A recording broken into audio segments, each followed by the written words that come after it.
এই ভিডিওটিতে আপনারা লোকনাথ বাবার প্রিয় খাবার, প্রিয় ফুল এবং প্রিয় ফল সম্পর্কে জানতে পারবেন। লোকনাথ বাবার প্রিয় খাবার। লোকনাথ বাবার প্রিয় খাবার হলো মিছরি বা তাল মিছরি বা যে কোনো সাদা মিষ্টি বাবা খুবই পছন্দ করেন।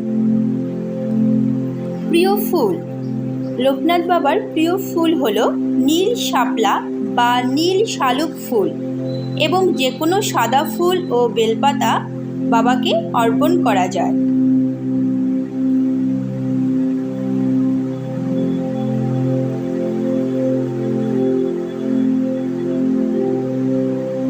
লোকনাথ বাবার প্রিয় ফল।